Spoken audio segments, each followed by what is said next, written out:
serie de predicaciones expositivas del Libro de Hebreos.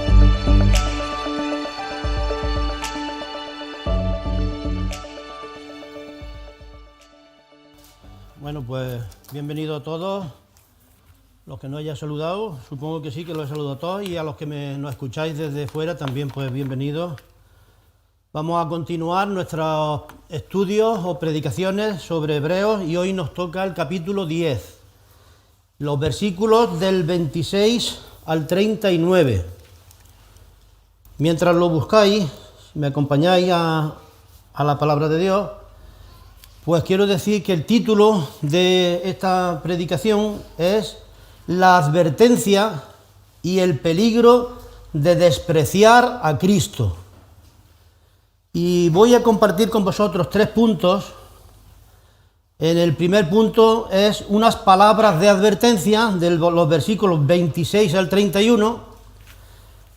El segundo punto, unas palabras de ánimo que Dios nos da, del 32 al 34, y el tercer punto, unas palabras de exhortación, del 35 hasta el final. Vamos a leer el pasaje para que nos centremos y después ya no volveremos a leer, excepto algunos versículos que yo iré leyendo en particular. Así que vamos a leer desde el versículo 26, dice así: Porque si pecaremos voluntariamente, después de haber recibido el conocimiento de la verdad, ya no queda más sacrificio por los pecados, sino una horrenda expectación de juicio y de hervor de fuego que ha de devorar a los adversarios. El que viola la ley de Moisés por el testimonio de 2 o 3 testigos muere irremisiblemente.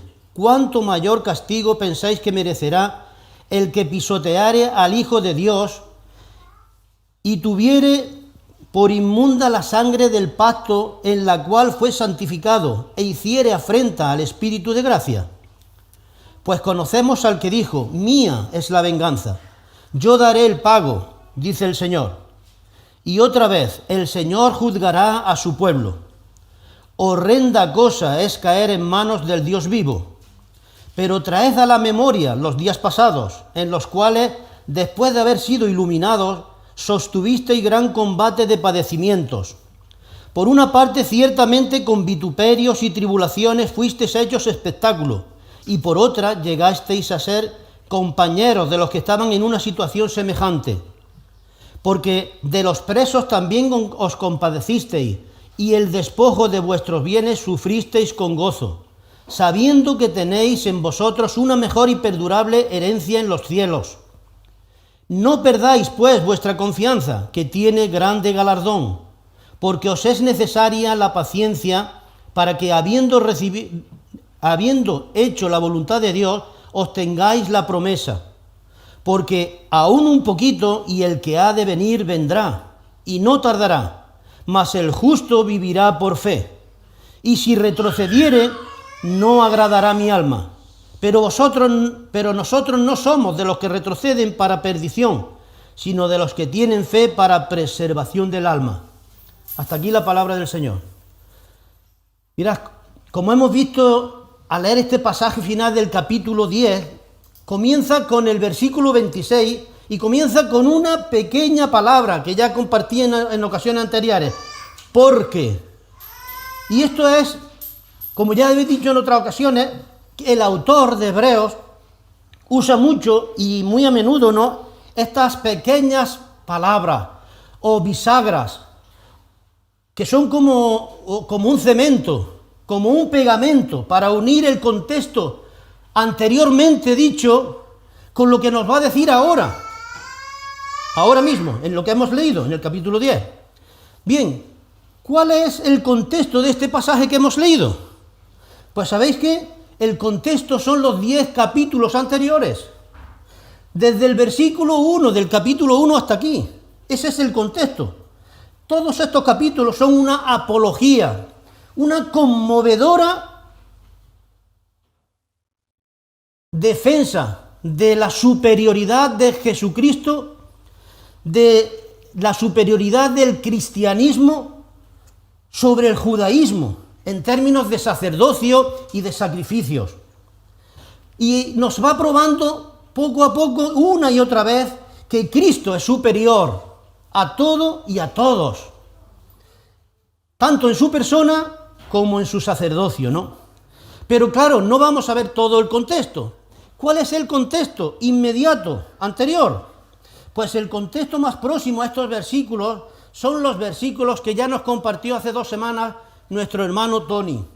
Versículos de este mismo capítulo 10, 19 al 25. Ahora bien, pensemos un poco. Esta epístola a los hebreos en general, es un sermón dado por un pastor, por un hombre que amaba a Dios y a su iglesia. Y como dice, y es una exhortación breve, como dice, lo vamos a leer porque es interesante. En el capítulo 13, cuando se despide el autor de Hebreos, dice en el versículo 22, os ruego, hermanos, que soportéis la palabra de exhortación, pues os he escrito brevemente. 13 capítulos, brevemente.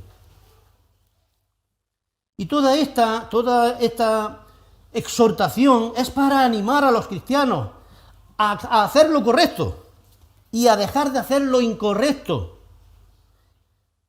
ya que esta comunidad de cristianos hebreos, a los que primeramente iba dirigido, porque la carta va dirigida a todos los cristianos de todas las épocas, pero primeramente a ellos va dirigida esta carta. ¿Por qué? Porque estaban en desánimo, debido a la persecución que estaban recibiendo, debido también a las injusticias con las que estaban batallando constantemente. Y algunos de ellos están sufriendo, se están enfriando, se están apartando, y aún están pensando en volverse atrás y abandonar a Jesús y su fe en Jesús. Incluso algunos de ellos no están viviendo ya una vida consistente cristiana. Están fuera, no están siendo fieles al Señor. Y durante toda la epístola, tanto a ellos como a nosotros, se nos advierte del peligro, de este gran peligro que nos habla el versículo 26, y se nos anima, hablándonos de la grandeza de Jesús, de la superioridad de Jesús, en quien tenemos todo lo necesario y todo lo suficiente para vivir vidas que le agraden, que le sirvan, que le honren, a pesar de las circunstancias, como las que estaban pasando estos hermanos allí. Circunstancias adversas que todos los cristianos debemos de pasar, tarde o temprano, más temprano que tarde. Ahora, la pregunta es, ¿cómo deberíamos responder a un amor tan grande? A un amor tan grande como el que Dios nos ha mostrado en Jesucristo. ¿Cuál debería de ser nuestra respuesta? ¿Cuál sería la forma correcta de nuestra parte de responder a este hecho de Dios? Que el creador del universo se hizo humano para ser nuestro mediador, nuestro salvador. El mismo Jesús se hizo nuestro sacrificio perfecto y completo y pagó por todos nuestros pecados. ¿Para qué? Para llevarnos a una relación nueva con Él, a un nuevo pacto de sangre. Él ha limpiado nuestros pecados y Él ha quitado el poder del pecado en nuestra vida. ¿Para qué? Para que podamos vivir libres para Él, para glorificarlo a Él. Hermanos, y la muerte y la resurrección de Cristo se convirtieron en nuestra fuente de poder para poder vivir para Dios. Ahora, ¿cómo respondemos? ¿Cómo debemos responder nosotros al amor de Dios en Cristo Jesús? ¿Cómo? Y nos lo dice aquí, en estos versículos anteriores, que decía, el contexto, por eso dice, porque, refiriéndose a ellos. Y la respuesta nos la da claramente en esos versículos, ¿no? Esto es lo que Dios quiere que hagamos. Versículo 19, volvamos un poquito para atrás. Dice, así que hermanos, teniendo libertad, ahora tenemos libertad en Cristo. Y versículo 21 dice, y teniendo un gran sacerdote, que es Cristo. ¿Lo veis? Dice, y ahora en los siguientes versículos nos invita, nos exhorta, nos anima a hacer 3 cosas importantes. Ahora pensemos si las hacemos. 3 cosas importantes para responder al amor de Dios. Primero, versículo 22, dice, acerquémonos con corazones sinceros, con la fe que agrada a Dios. Sabéis que un poco más adelante, en el capítulo 11 de Hebreos, se nos dice, porque sin fe es imposible agradar a Dios. Pues con esa fe tenemos que acercarnos. Y Él nos dice, acercaos, acerquémonos. Segunda cosa que nos invita, versículo 23, dice, mantengamos firme nuestra esperanza en el Señor y en sus promesas. ¿Lo hacemos eso? Y luego también nos dice, en tercer lugar, en los versículos 24 y 25, considerémonos unos a otros. ¿Para qué? Para estimularnos al amor y a las buenas obras, no dejando de congregarnos. De congregarnos. Debemos de reunirnos, hermanos, de forma intencional. No para cumplir un rito, no para acallar nuestra conciencia, no para tocar trompeta, campana y decir yo voy a todos los cultos, a todas las reuniones. No, claro que no. Sino que debemos de congregarnos porque este es el medio que Dios ha provisto para responder, para que podamos responder a su amor, para que juntos podamos llevar a cabo todas estas cosas que el Señor nos pide, nos dice, nos invita a realizar. Y nos invita a realizarlas en comunión.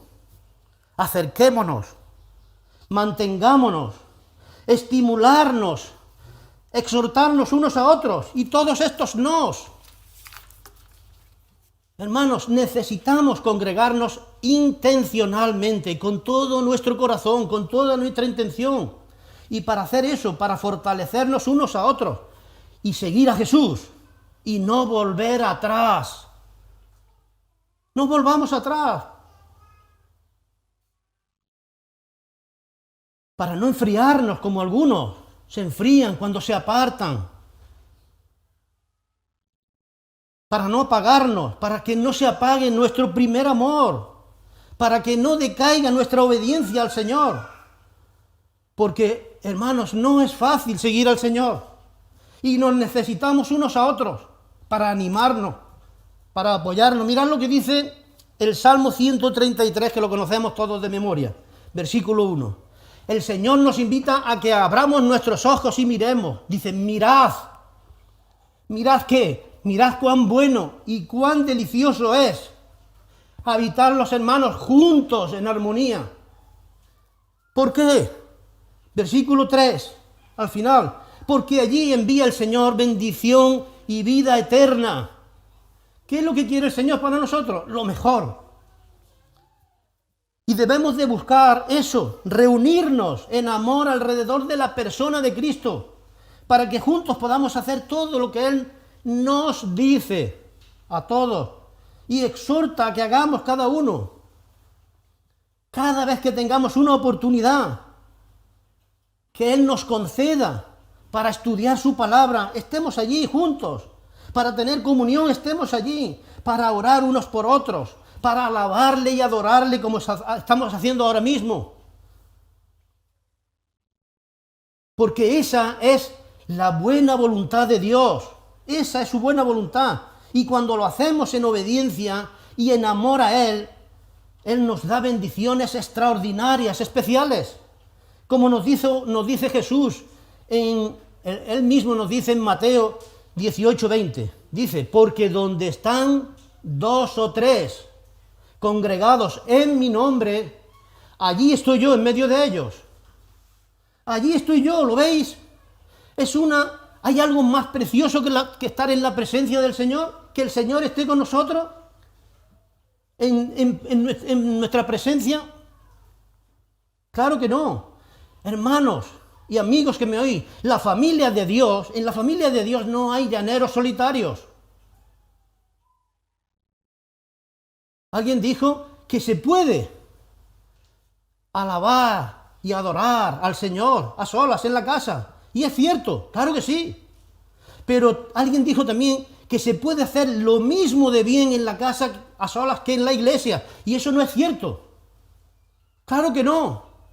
No, nunca se puede sustituir eso. Nos necesitamos unos a otros. Necesitamos de la iglesia. Nos necesitamos. Así nos ha creado nuestro gran y amoroso Dios. Bien, como introducción a esto, quiero pasar al primer punto. Unas palabras de advertencia. Y aquí tenemos unas palabras de verdad fuertes, de una advertencia porque hay un peligro real, grande, en el versículo 26 al 31 que ya hemos leído. Y aquí esta es la quinta señal de peligro, que desde el capítulo 2 el Señor nos está diciendo varias señales. Empezamos con señales de peligro desde el capítulo 2. Voy a recordar algunas. Estaba primero la señal de peligro de deslizarse espiritualmente y que te llevaban hacia las cataratas de la muerte. En segundo lugar estaba el peligro de la duda para tomar la tierra prometida. ¿Os acordáis el pueblo de Israel cómo dudó del Señor una y otra vez? Y se quedaron allí en el desierto por dudar del Señor. El tercer peligro estaba el peligro de ser tardos para oír, oídos taponados a la palabra de Dios y ojos cerrados. Y en cuarto lugar estaba el peligro de apartarse del camino, de desviarse de ese camino y volverse atrás, aún sin saberlo, sin darte cuenta, poco a poco. Y ahora aquí está el quinto peligro, el peligro de despreciar. Esta es una de las advertencias más duras y solemnes de todas. Y este es uno de los versículos que nos deben de poner los pelos de punta. Fijaros lo que dice, vamos a leerlo otra vez. Porque si pecáremos voluntariamente, después de haber recibido el conocimiento de la verdad, ya no queda más sacrificio por los pecados. ¿Sabéis lo que es pecar voluntariamente? Eso es levantar el puño en el rostro de Dios y decirle, no te quiero, no quiero saber nada de ti. Eso es rebeldía y desprecio absoluto, rechazo. Pecar voluntariamente. Esta advertencia y el peligro y las consecuencias que conlleva es tan importante que la comprendamos, que la entendamos, ya que si nosotros pecamos voluntariamente, y aquí entran creyentes y no creyentes, eso demuestra que nosotros estamos viviendo como si Cristo no hubiera venido, como si Cristo no hubiera muerto en la cruz por nuestros pecados. Y también indica que no le estamos dando ningún valor a su muerte. ¿Queremos eso? Claro que no. El apóstol Pablo lo expresa así, de esta manera. El apóstol Pedro, segunda de Pedro 2:21, dice así, Pedro: porque mejor les hubiera sido no haber conocido el camino de la justicia, que después de haberlo conocido, volverse atrás del santo mandamiento que les fue dado. ¿Lo veis? Mejor fuera eso. Es decir, que algunas de estas personas no son creyentes realmente, no son creyentes verdaderos. No habían nacido de nuevo, solamente habían hecho una profesión de fe. Ellos pretendían decir con sus bocas que habían nacido de nuevo, pero con sus vidas lo negaban. Se volvían atrás. Y es que estos falsos creyentes continuaban. ¿Sabéis lo que estaban haciendo estos falsos creyentes hebreos? Estaban yendo todavía al templo a hacer sacrificios. Y no estaban confiando en Cristo. Actuaban como si Cristo no hubiera muerto por ellos en la cruz. Y por lo tanto, estas personas eran culpables de incredulidad. No querían creer. Y eso es pecar voluntariamente para ellos. Esto, como nos dice Pedro, estos creyentes, estos hebreos, habían escuchado el evangelio de salvación y después de haberlo conocido, le habían dado la espalda a Cristo, volviéndose atrás del santo mandamiento. Mirad, y cuando alguien hace esto, cuando alguien hace eso de despreciar, de pisotear, como dice la Escritura, como hemos leído, al Hijo de Dios y tener por inmunda la sangre del pacto, como nos dice el versículo 29, los que hacen esto se están deslizando hacia las cataratas del infierno. Y eso no lo digo yo, no lo decimos nosotros, lo dice la palabra de Dios una y otra vez. Si una persona rechaza y desprecia la verdad, que Cristo murió por el pecado, ya no queda más sacrificio. Ya no hay más sacrificio por el pecado, sino lo que dice el versículo 27, sino una horrenda expectación de juicio y de hervor, de fuego, que ha de devorar a los adversarios. ¿Lo veis? Esto es algo tremendo, que debería de verdad de asustarnos. Es una advertencia grave, necesaria. Y en los versículos 28 y 29, aquí vemos una comparación, hay una comparación. Hay un contraste entre el castigo del que violaba la ley de Moisés, o sea, la ley que fue dada por manos de Moisés. Y la sanción, ¿cuál era? La muerte irremisible, dice, sin compasión. ¿Cuánto mayor, dice el siguiente versículo, cuánto mayor castigo pensáis que merece el que peca deliberadamente, como hemos leído en el versículo 26? Este pecado es un insulto gravísimo en primer lugar al Hijo de Dios, equivalente a pisotear al Hijo de Dios. En segundo lugar, es un insulto gravísimo al Dios Padre, quien lo santificó con la sangre del pacto.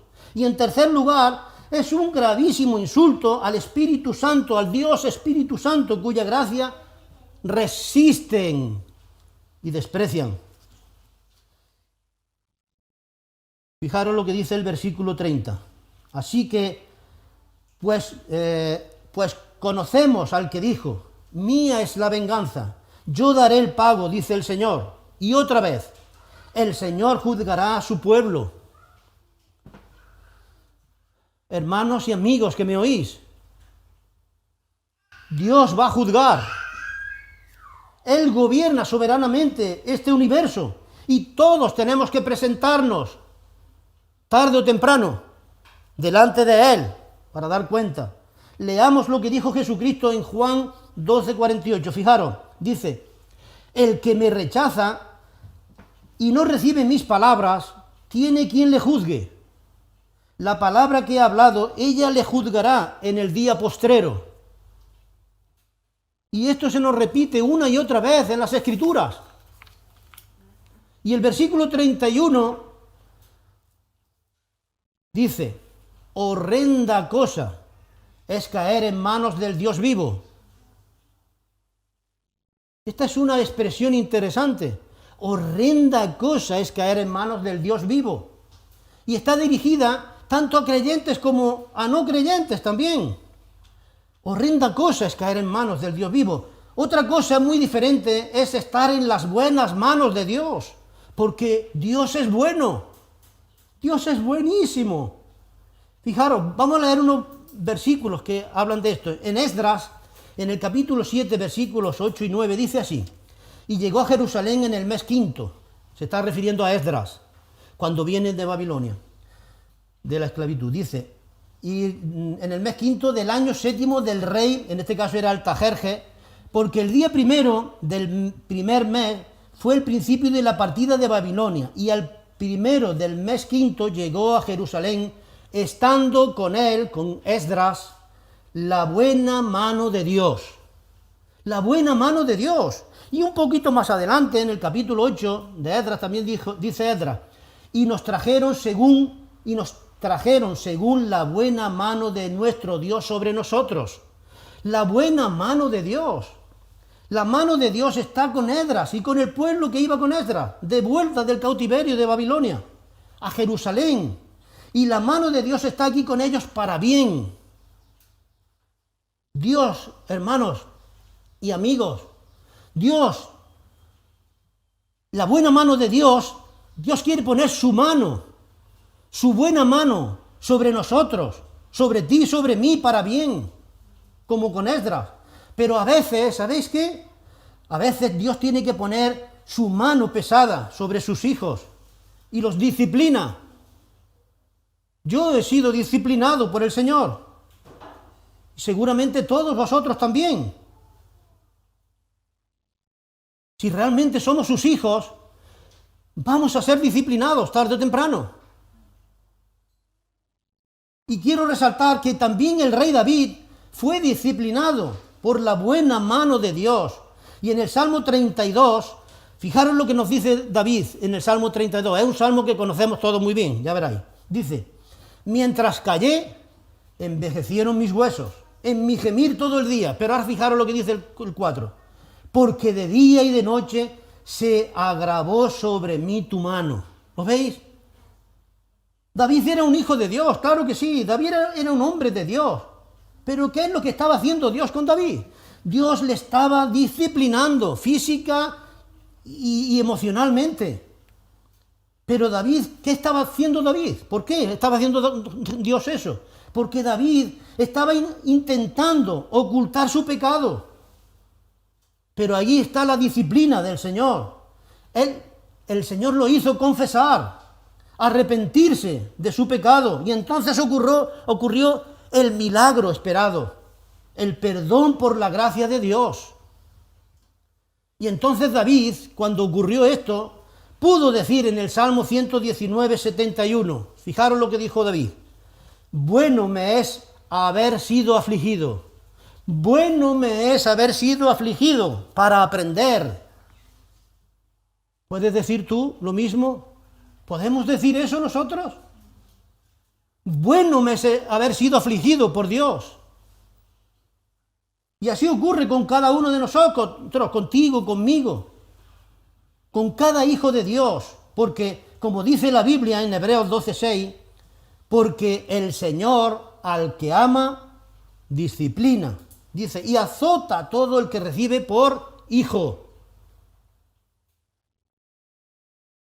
Y si nosotros somos sus hijos, cuando nosotros pecamos, si hacemos como David, que quiso esconder su pecado, entonces el Señor, que todo lo sabe y que todo lo ve, nos llevará a la disciplina, con toda seguridad, hasta que pongamos en práctica Primera de Juan 1:9, que dice: si confesamos nuestros pecados, Él es fiel y justo para perdonar nuestros pecados y limpiarnos de toda maldad. Y eso es lo que hizo con David, y eso es lo que hará contigo y conmigo cuando lo necesitemos. Ahora, la mano de Dios se posa una y otra vez sobre aquellos que verdaderamente somos sus hijos. Pero ¿sabéis qué? Esta es la buena mano de Dios para nuestro bien. Y esta mano es muy diferente a la mano de Dios del versículo 31 que hemos leído en este capítulo 10. Es muy diferente. Que puede caer esta mano de Dios, que puede caer sobre los pecadores en juicio y no en disciplina. Juicio sobre aquellos que no quieren arrepentirse y confesar. Juicio sobre aquellos que deliberadamente deciden pecar, sabiendo lo que están haciendo, en rebeldía contra Dios, levantando su puño en la cara de Dios. Juicio sobre aquellos que rechazan el remedio para su pecado, sobre aquellos que rechazan el perdón por la gracia que Dios les ofrece en Cristo Jesús. Esa es la mano, la horrenda cosa de caer en las manos de Dios vivo. Y en estos versículos 26 al 31 nos enfatiza el autor que Dios juzgará el pecado de cada uno.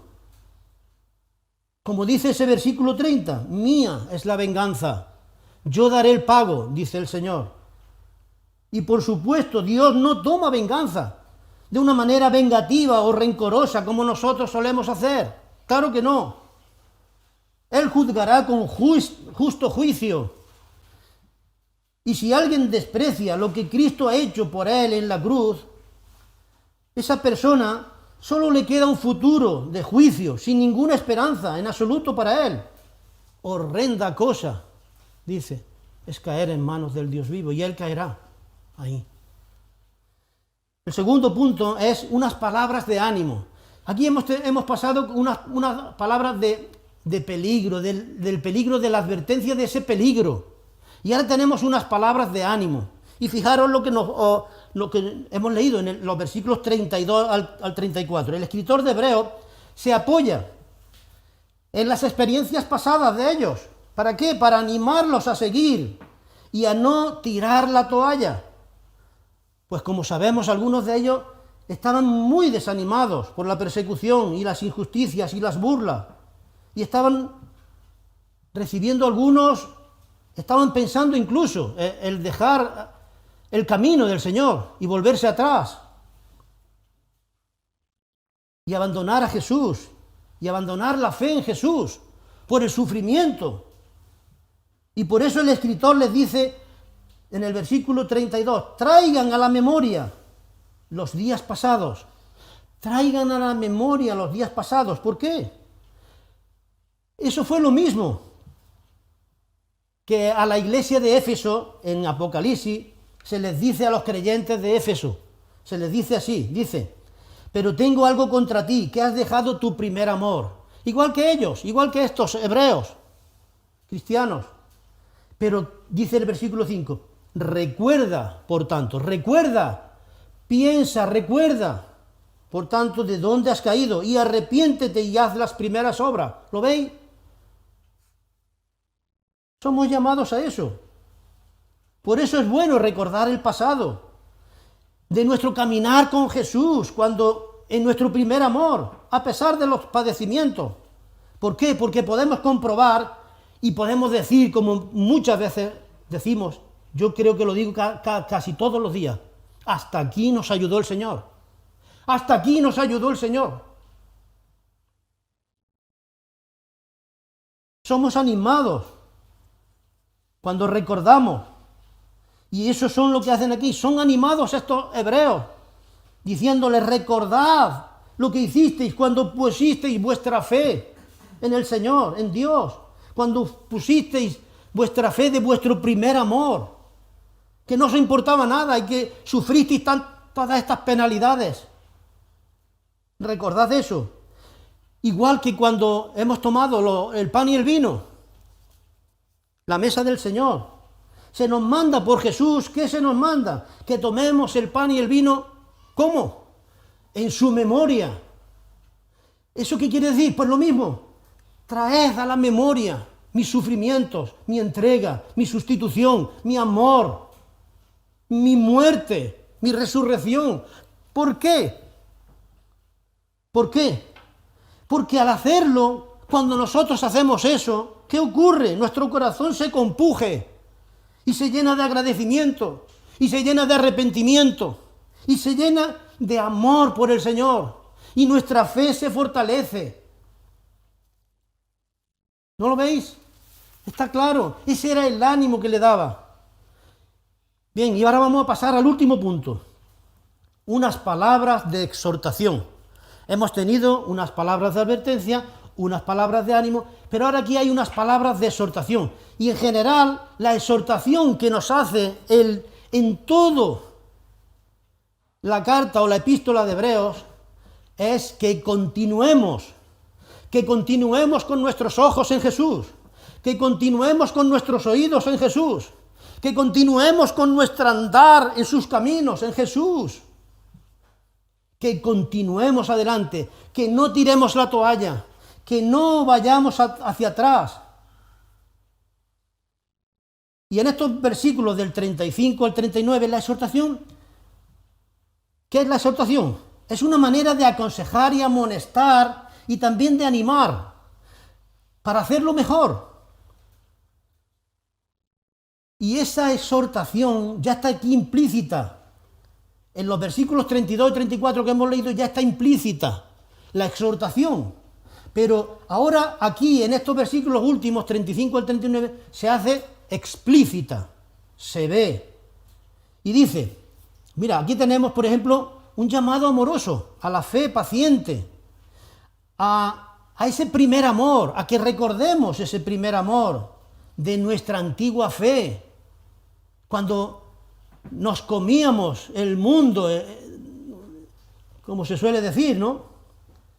¿Para qué? Para que recuerden los días pasados, cuando, como dice, cuando después de haber sido iluminados espiritualmente respecto a la redención del Señor,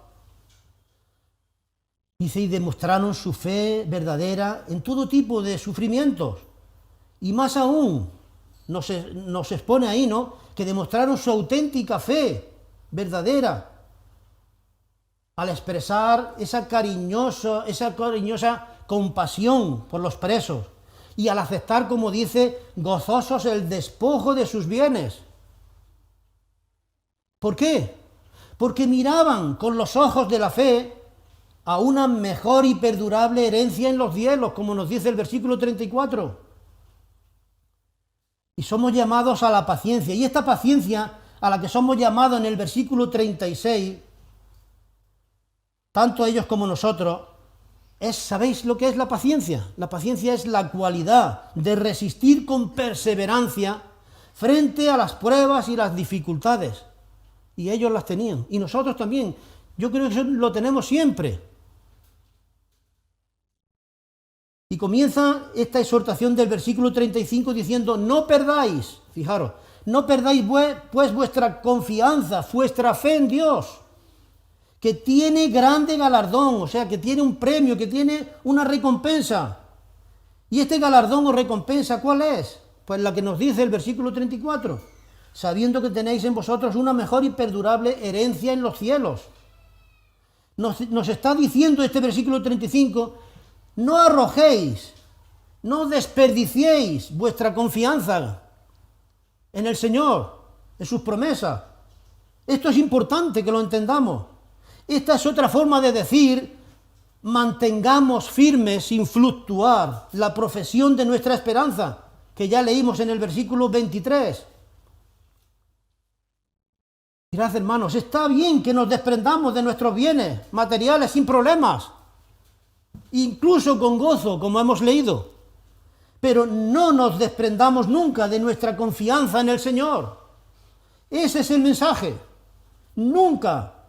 Y ahora los alienta también en el versículo 37 a confiar con la segunda venida del Señor, nuestra esperanza bienaventurada.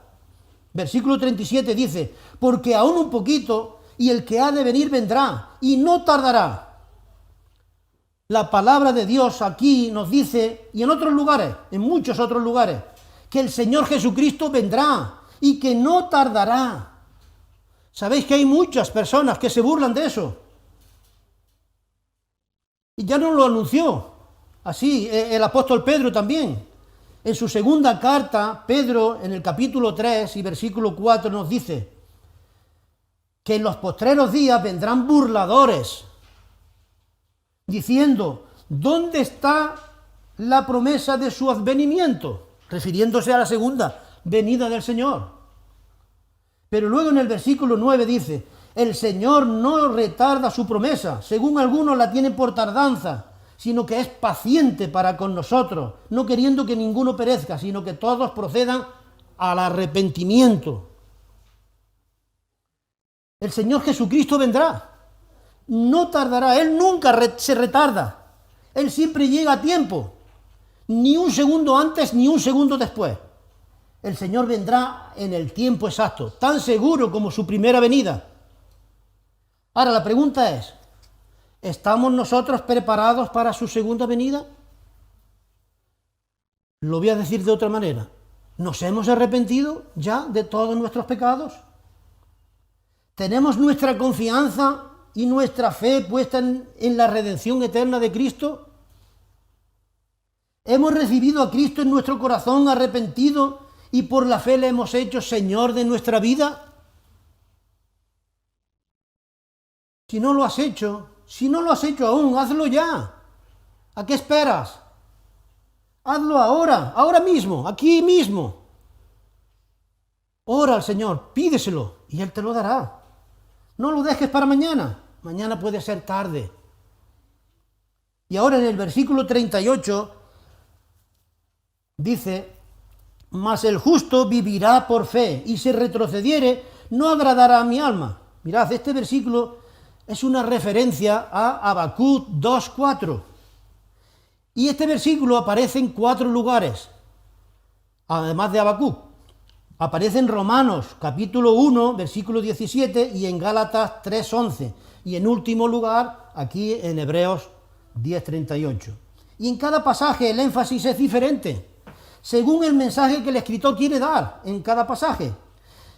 Y esta es una cita de verdad importantísima. Mirad, en Romanos el énfasis recae en el justo. Vivirá por fe.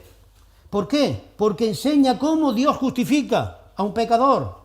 En Gálatas el énfasis recae en la fe, para enseñar que el justo vivirá por la fe y no por las obras de la ley. Y aquí en Hebreos el énfasis, ¿en qué recae? En vivirá. El justo vivirá. El justo vivirá por la fe.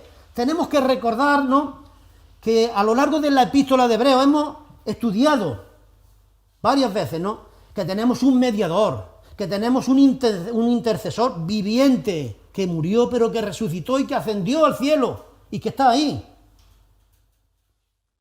Y el énfasis recae en su muerte, en su resurrección, en la ascensión de un Cristo viviente, que se convierte en nuestro gran sumo sacerdote viviente y que hoy está ahí intercediendo por nosotros para siempre. Y por eso es que nosotros viviremos por fe. Como Él es el Dios viviente, nosotros viviremos con Él. Por fe, por la fe. Y la segunda parte del versículo 38 dice, nos habla de retroceder. Dice, y si retrocediere no agradará a mi alma. Pero este versículo enlaza con el siguiente, que es el último, el 39, que dice, pero nosotros no somos de los que retroceden para perdición, sino de los que tienen fe para preservación del alma. Mira, del autor de Hebreos, no estaba pensando que estos cristianos hebreos estaban retrocediendo, estaban marchando atrás, abandonando a Jesús. No, sino que lo que está hablando es de las consecuencias y del peligro. Le está advirtiendo de la importancia. Y por eso dice en el versículo 39, dice, pero nosotros, y se incluye él también, nosotros no somos de los que retroceden sin fe, no, sino de los que tienen fe en el Señor y seguimos adelante en sus caminos, a pesar del desánimo, a pesar de los problemas, incluso a pesar de la persecución, de la enfermedad, de la depresión o de cualquier otro problema que nos haga tropezar. Aquí tenemos un pensamiento para fortalecernos. Y ya que nosotros tenemos un Dios vivo, ya que tenemos un Salvador vivo, que es nuestro gran sumo sacerdote y que está intercediendo por nosotros, gobernando a la diestra de Dios, debemos continuar. Ese es el mensaje. Debemos continuar en sus caminos, creciendo en la obra del Señor siempre. Esa es la exhortación, continuemos, sigamos adelante, para no volvernos atrás. Hay una historia, estuve estudiando, leyendo 2 historias que me gustaron. Una es la de Alejandro Magno, que supongo que la conocemos todos. Alejandro Magno, el gran conquistador. Esto fue en el siglo III a.C. Él sabemos que iba conquistando todas las naciones, los pueblos, conquistaba uno tras otro.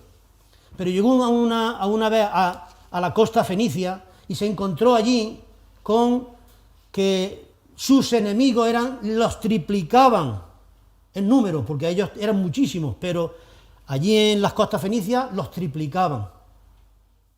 Y tenían también armamento más sofisticado que el de ellos. Entonces sus guerreros se vinieron abajo emocionalmente, físicamente, en todo sentido. Se vinieron abajo y se vieron perdidos. Ya habían desembarcado. ¿Y sabéis lo que hizo Alejandro Magno? Esa frase famosa que dice, quemar las naves.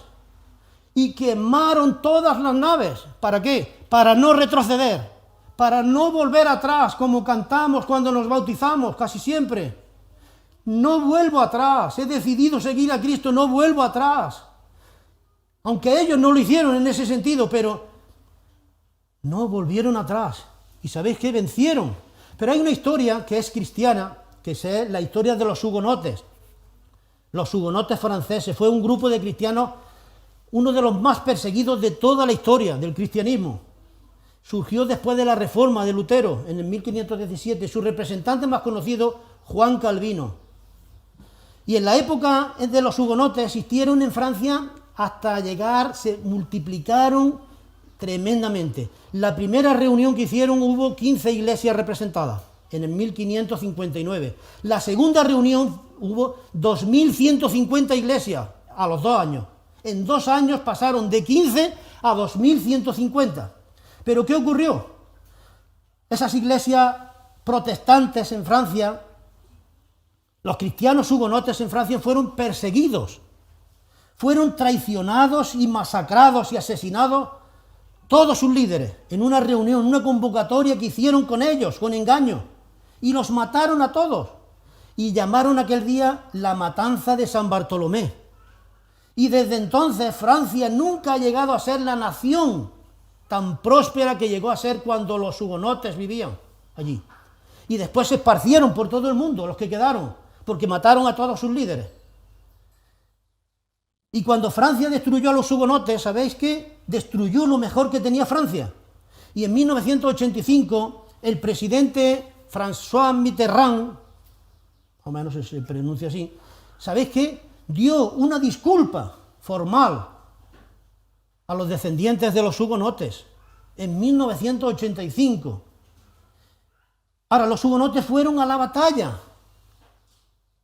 ¿Y sabéis cuál era su lema? Ellos iban a la batalla sabiendo que iban a una muerte segura. Pero su lema era Romanos 8:31. Si Dios es con nosotros, ¿quién contra nosotros?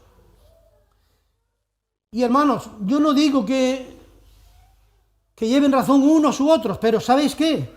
Nosotros hoy necesitamos algo así en nuestra vida. Hoy en día tenemos demasiados creyentes en las iglesias que exigen, que critican, que lloran como bebés, que realmente no hacen nada, que no aportan nada, no han madurado, no han crecido, solo quieren recibir. Y necesitamos algo así para no volvernos atrás, para no enfriarnos, para no apartarnos. Y termino con una exhortación. Quiero deciros que es necesario, hermanos, que diariamente nos prediquemos este evangelio de salvación, unos a otros, que diariamente nos recordemos en la gran historia de Jesús, del amor de Dios en Jesús, lo grandioso que Él es. Jesús es el Hijo exaltado, aquel que se hizo hombre por nosotros, por amor a nosotros, para morir en nuestro lugar, y después resucitó y venció al diablo, al mundo, a la muerte, al infierno, y también volverá por su iglesia y establecerá su reino justo. Tened ánimo, confiar en el Señor, no volváis atrás, nunca. Y si estás batallando con el pecado, acércate a Jesús, que es el perdón y la gracia. Y si estás pensando en tirar la toalla por algo, no lo hagas, acércate a Jesús, tiene poder para ayudarte. Si estás desanimado, frustrado, enfermo, con problemas, sean cuales sean, ven a Jesús. Él es la respuesta a todas nuestras necesidades. Él tiene sus brazos abiertos, esperándote a ti y a mí y a cada uno para cambiar nuestro corazón, o para fortalecerlo, o para restaurarlo. Pongamos nuestros ojos en Jesús, siempre, nuestros oídos, nuestro corazón y toda nuestra vida en Jesús. Amén. Que Dios os bendiga.